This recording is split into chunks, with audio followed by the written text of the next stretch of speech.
مشاهدينا في كل مكان، أسعد الله أوقاتكم أينما كنتم بكل خير. نشرة الأخبار نقدمها لكم من الفضائية الإرثية، نستهلها كالعادة بأهم وأبرز العناوين.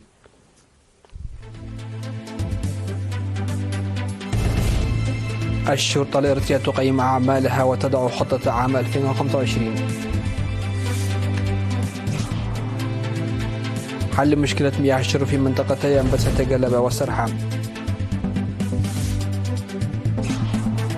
الاحتفال بتأسيس مصنع زئير للنسيج.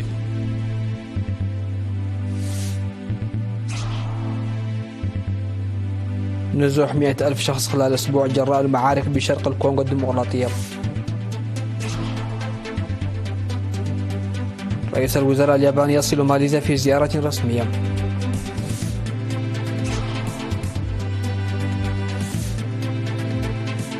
درجات الحرارة العالمية تتجاوز عتبة مستويات ما قبل الصناعة. أهلا بكم إلى تفاصيل النشرة. عقدت الشرطة الإريترية اجتماعا تقييميا في أسمرة في 9 من يناير بحضور مسؤولون في المكتب المركزي لقيادة الشرطة الإريترية وقادة شرطة الأقاليم وضباط الشرطة آخرون لمراجعة تنفيذ خطة عام 2024 ومناقشة مسودة خطة عام 2025. وأوضح قائد الشرطة الإريترية العقيد محاري تسقاي في التقرير المفصل أن الجريمة انخفضت بنسبة 1.2%، وازدادت المخالفات القانونية بنسبة 15%، وكذلك ازدياد الحوادث المرورية بنسبة 7.4% في عام 2024 مقارنة بسجلات عام 2023 على مستوى البلاد. وأضاف فيما يخص السجلات المرورية عن وقوع 3782 حادثا أسفر عن مقتل 134 حالة وفاة و2843 إصابة خطيرة وطفيفة وأضرار في الممتلكات تزيد قيمتها عن 37 مليون نغفة، والذي انخفض بنسبة حوالي 11% عن أضرار عام 2023.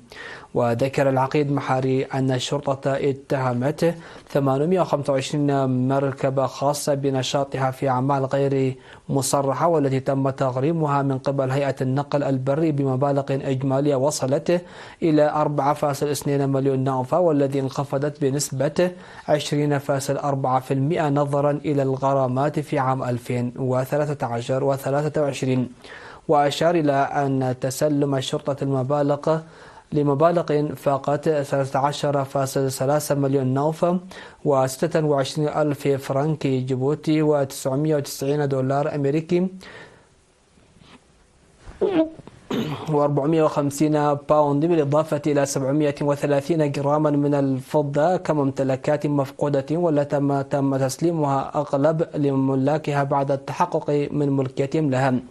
وناقش المشاركون سبل تقوية مكافحة الجرائم والحوادث، ارتقاء إجراء تحقيقات إدارة الموارد البشرية والمالية، وتعزيز المشاركة الاجتماعية وتحسين الأداء الإداري، واتساع قدرات مكافحة الجرائم العابرة للحدود الدولية، وخطط عمل أخرى مرفقة في خطة عمل الشرطة الإريترية لعام 2025. وقدم في الختام قائد قوات الشرطة والأمن الإريترية العميد سمعون قبر دنجل وقائد الشرطة الإريترية العقيد محاري تسقاي شهادات تقديرية ومبالغ مالية لتحفيز 10 شرطي ومركزا واحدا للشرطة الذين قاموا بأعمال شرطة مميزة في العام المنصرم 2024.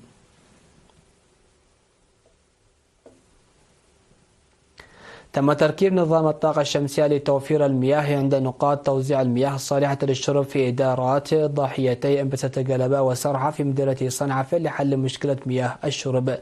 وأفاد مسؤول وحدة التشغيل والصيانة بوزارة الأراضي والمياه والبيئة السيد رئيسهم تخل مريم أنه تم تركيب 9000 واط من الطاقة الشمسية في إدارة أنبسة قلبة و11,000 واط لمدينة سرحة. وأشاد مدير ضاحية أنبسة قلبة السيد نقاسي محاري بدوره بالمبادرة والجهود التي أو بذلت لحل المشكلة الجادة التي كانت تواجه عملية توفير مياه الشرب الصالحة للشرب. وأكد السكان بوجود مشكلة حقيقية تتعلق بمياه الشرب النظيفة في المنطقة، وأنه تم حلها بعد تركيب الطاقة الشمسية وتمكنهم من الحصول على مياه صالحة، وأنهم سيتحملون مسؤولية صيانتها لضمان ديمومتها وإدارتها جيدا. احتفل مصنع زائر للنسيج، وهو مؤسسة إيطالية مقرها في أسمر، يوم أمس 9 من يناير بالذكرى السنوية 20 لتأسيسها. وقال مالك المصنع المستثمر بيترو زامباييتي في الحفل الذي حضره مسؤولون مدعوون إن الشركة مملوكة له بنسبة 100%، وقد بدأت عملها عام 2004 ب 250 موظفا، وتطور العمل ليزداد العمال بنحو 200% ليصل عددهم حاليا إلى 730. وأوضح بأن المصنع ينتج الملابس القطنية بمختلف أنواعها من السراويل والقمصان، ويصدر 95% منها، بينما يقدم 5% للأسواق المحلية، مشيرا إلى تقديم خدمة رياض الأطفال والتدريس لأطفال المعاملات وخدمات صحية مجانية للعاملين. وقالت ممثل العمال الشباب سلام كيداني إن مصنع زائر وإلى جانب تلبية متطلبات العملاء ينظم أيضا دورات تدريبية لتعزيز القدرة المهنية لموظفيها للارتقاء بجودة الإنتاج. وقال مسؤول قسم علاقات العمل في الكونفدرالية الوطنية للعمال السيد محمد إدريس بناي إن مصنع زائر خلق فرص عمل كبيرة للمواطنين إلى جانب تشغيل ذوي الإعاقات الذهنية وتخلف النمو والصمم، موضحا الحوار المستمر مع إدارته لعب دورا هاما في ضمان حقوق العمال، هذا وقد رافق الاحتفال عروض فنية. أفاد مدير مديرية أفعبة السيد أحمد محمد نور رجب القيام بأعمال مرضية لضمان أمن إمدادات المياه الصالحة للشرب والسقي. وأوضح في لقائه بالإداريين والمواطنين أنه تم إنشاء سد بسعة 300 ألف متر مكعب في أسقاق ومد أنابيب المياه إلى مدينة أفعبة. وأضاف أيضا القيام بأنشطة واسعة للحفاظ على المياه والتربة وإعداد المخطط الرئيسي لمدينة أفعبة وصيانة طريق قلبوب أفعبة من قبل مشاريع عدها له، وإنشاء لجان المصالحة في جميع الإدارات المحلية، هي من بين أهم الإنجازات التي تحققت في مدينة أفعبة في عام 2024 المنصرم. وشرح البرامج التنموية المنشودة والتي تتضمن خطط 2025 بالحملات مستمرة للحفاظ على المياه والتربة وتنفيذ المخطط الرئيسي لمدينة أفعبة وإصلاح السدود والقنوات والحواجز والسيطرة على الفيضانات، والعمل على زيادة إيرادات المدينة وإدارات الضواحي وإجراء دراسات لبناء سدود وخزانات جديدة، والقيام بنظافة البيئة وبناء مدرستين وروضتين للأطفال. ودعا المشاركون إلى إصلاح مباني مستشفى أفعبة وبعض المدارس وإيجاد حلول لنقص المعلمين وتسهيل مشاكل المواصلات ما بين أفعبة وكرن وآخر ما بين أفعبة ومصوع، وكذلك إيجاد حلول لمشاكل مياه الشرب في نارو أنس وكبكب وقلامة، ومنع قطع الأشجار والغابات، بالإضافة إلى ضمان توفير الغاز للاستهلاك المنزلي.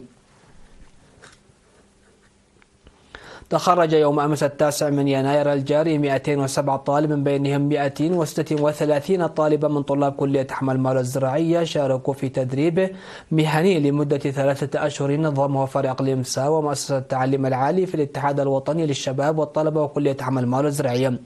وأوضح عميد كلية حمى المال الزراعية البروفيسور ولد أملاخ أرأيا أن التدريب هو مواصلة للتدريبات المهنية الإضافية التي تم تقديمها للطلاب إلى جانب تعليمهم الأكاديمي التي تسهم في تقوية قدرات الشباب الشخصية والمهنية. وأفاد مسؤول فرع الاتحاد في كلية حمى المال الزراعية الشاب أبي اليوهانس بدوره أن التدريب الذي رافقه إلى جانب النظري والتطبيقي شمل لغة الإشارة والإسعافات الأولية وتقنية المعلومات والتصوير، الصورة المتحركة والثابتة بالكاميرات والرسومات. ودعا مسؤول قسم المشاريع في فرع الاتحاد في إقليم ساوة والتعليم العالي للطلبة إلى اعتبار المهنة التي اكتسبوها نقطة انطلاق لهم والعمل بجدية في تطورها. وأشاد الخريجون بفوائد إضافة المعرفة المهنية إلى المعرفة الأكاديمية كبيرة، وحث الاتحاد على مواصلة برامج تدريبية مماثلة وتوسيعها في المستقبل. استشهد المنادل تخست والدو في 5 يناير الجاري جراء مرض ألم به عن عمر ناهز 69 عاما. التحق المنادل تخست والدو بصفوف جبهة تحرير إريتريا في عام 1975، ثم انضم إلى الجبهة الشعبية لتحرير إريتريا في عام 1977، وناضل في القوات المقاتلة وقسم الإعمار، وتم رعايته من عام 2005 من قبل وزارة العمل والرعاية الاجتماعية فرع الإقليم الجنوبي جراء إعاقة دائمة. المنادل تخست والدو رب أسرة وأب 6 أبناء، ووري جثمانها الثرى في 5 يناير الجاري في مقبرة الشهداء بيدباروة. يعرب فرع وزارة العمل والرعاية الاجتماعية بالإقليم الجنوبي عن بالغ حزنه باستشهاد المنادل تخست والدو، ويعزي زويه وزملائه المناضلين ومن عمل معه. مشاهدينا، فاصل من ثم نعود لنوافيكم بالأنباء على الصعيد العالمي.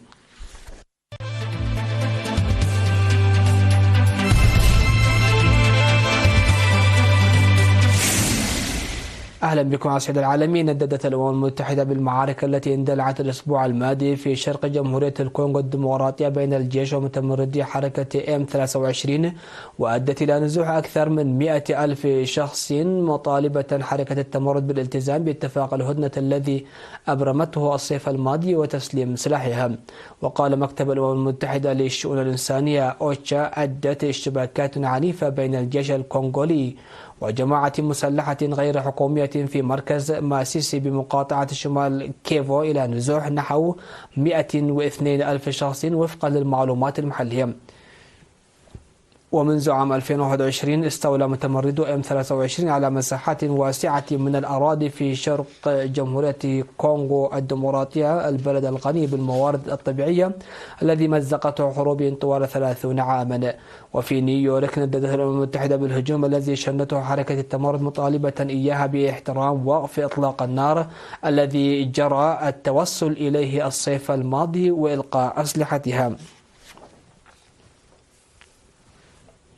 أكد رئيس الوزراء الياباني شيجيرو إيشيبا على ضرورة تعزيز العلاقات مع رابطة دول جنوب شرق آسيا آسيان بعد إجراء محادثات مع نظيره الماليزي أنور إبراهيم في بوتراغايا. وفي حديثه في مؤتمر صحفي مشترك أكد إيشيبا على تركيز اليابان على تعزيز التعاون مع دول الآسيان، كما ناقش الزعيمان المخاوف الأمنية الإقليمية بما في ذلك التوترات في بحر الصين الشرقي والجنوبي والشرق الأوسط وميانمار. ويقوم إيشيبا بزيارة مدتها 4 أيام إلى ماليزيا وإندونيسيا لتعزيز العلاقات الثنائية في المنطقة.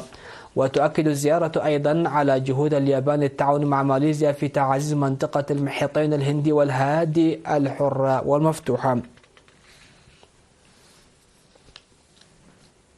قال علماء إن عام 2024 كان أول عام كامل تتجاوز فيه درجات الحرارة العالمية عتبة 1.5 درجة مئوية فوق مستويات ما قبل الصناعة.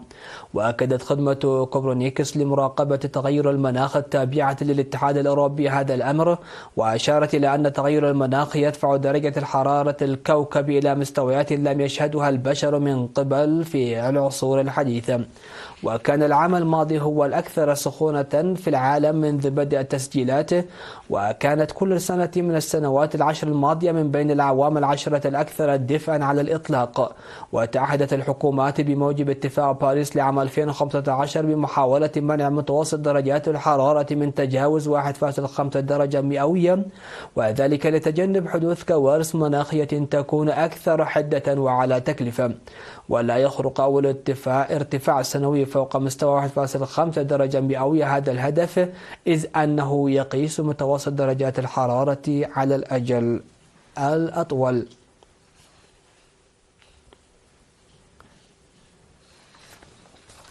لقي 10 أشخاص على الأقل حتفهم جراء الحرائق التي اندلعت قبل أيام في أجزاء واسعة من مدينة لوس أنجلوس الأمريكية، وأتت على ما لا يقل عن 10,000 مبنى، وأجبرت أكثر من 130,000 شخص على الفرار من منازلهم، وقدرت خسائرها الأولوية بنحو 50 مليار دولار. وواصل سلسلة من 5 حرائق هائلة تمددها، حيث أتت على مزيد من المنازل والمركبات وتسببت بإجلاء عشرات الآلاف. وبقي الحريقان الرئيسيان المستعران في المدينة خارجين عن السيطرة. وواصل رجال الإطفاء في ولاية كاليفورنيا الأمريكية الكفاح للسيطرة على الحرائق، خاصة بعد أن هدأت الرياح العاتية التي كانت تحرك النيران وتؤدي إلى عمليات إخلاء فوضية إلى حد ما، على الرغم من أن خبراء الأرصاد الجوية حذروا من أن الخطر سيستمر. مشاهدينا، ختاما لنشرة هذا المساء، هذا تذكير بأهم وأبرز العناوين.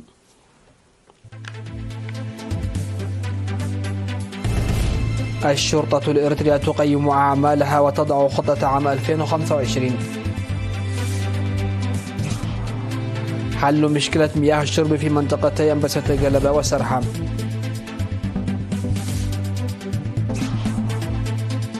الاحتفال بتأسيس مصنع الزئير للنسيج.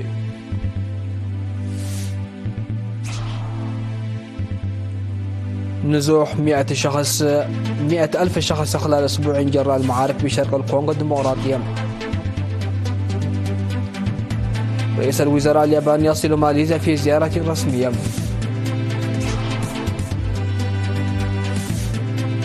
ودرجات الحرارة العالمية تتجاوز عتبة مستويات ما قبل الصناعة. مشاهدينا، هكذا نكون قد وصلنا وإياكم إلى نهاية نشرة هذا المساء. شكرا لحسن الاستماع والمتابعة، ودمتم في أمان الله.